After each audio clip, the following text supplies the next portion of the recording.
প্রাচীনকালে ঢাকাই মসলিনের সমাদর ছিল পৃথিবী জুড়ে। হাজার বছর ধরে তৈরি হয়েছিল সেই সুখ্যাতি। প্রাচীন গ্রিসে মনে করা হতো মসলিন হচ্ছে দেবীদের পরানোর উপযুক্ত কাপড়। দূর দূরান্তের বহু রাজ্যের রাজারা পরতেন এই মসলিন। আর ভারতের মোগল রাজবংশে তো অনেক প্রজন্ম ধরেই ব্যবহৃত হতো মসলিনের পোশাক।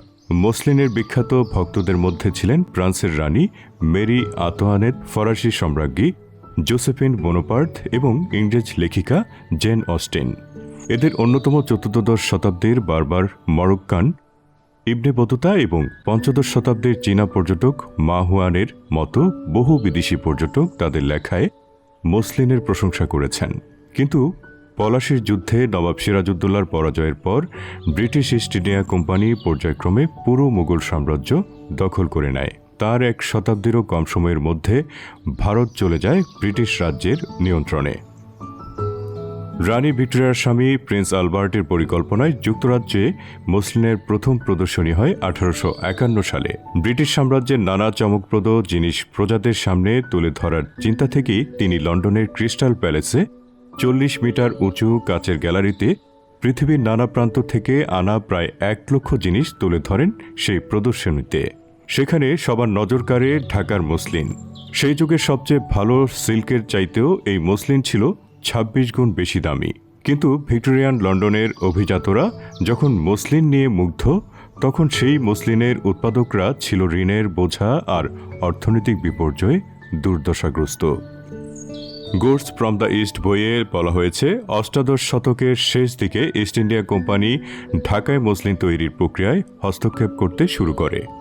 এই অঞ্চলের মসলিনের যারা স্বাভাবিক ক্রেতা ছিল, তাদের পরিবর্তে ব্রিটিশ সাম্রাজ্যের লোকেরা নতুন ক্রেতা হয়ে দাঁড়ায়। বিখ্যাত ডিজাইনার অ্যাশমোর তার বইয়ে উল্লেখ করেন, কোম্পানি নানাভাবে উৎপাদনের প্রক্রিয়া এবং সম্পূর্ণ বাণিজ্যটি নিয়ন্ত্রণ করতে শুরু করে। তাঁতিদের উপর চাপ সৃষ্টি করা হয় কম দামে আরও বেশি পরিমাণ মসলিন কাপড় তৈরির জন্য।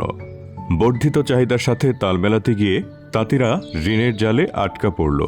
একটা কাপড় তৈরি করতে 1 বছর পর্যন্ত সময় লাগত, কিন্তু কাপড় যদি মান অনুযায়ী না হতো তাহলে তাদের দাম ফেরত দিতে হতো। তারা কখনোই ঋণ শোধ করতে পারছিলেন না, বলছিলেন অ্যাশমোর। আরও বড় আঘাত হয়ে এলো প্রতিযোগিতা। উত্তর পশ্চিম ইংল্যান্ডের ল্যাঙ্কাশায়ারের কাপড় ব্যবসায়ী স্যামুয়েল অল্টনো ব্রিটিশ সাম্রাজ্যের অর্জিত জ্ঞান আর নতুন প্রযুক্তির সমন্বয়ে ঘটিয়ে উন্নত তাঁত দিয়ে লন্ডনের ক্রেতাদের জন্য বিপুল পরিমাণ কাপড় বানাতে শুরু করলেন। 1784 সাল নাগাদ তার কারখানায় কাজ করত হাজারের মতো তাঁতি। তবে ব্রিটিশদের তৈরি মসলিন মানের দিক থেকে ঢাকাই মসলিনের ধারে কাছেও ছিল না। এই মসলিন বানানো হতো সাধারণ তুলা দিয়ে। এর থ্রেড কাউন্টও ছিল অনেক কম।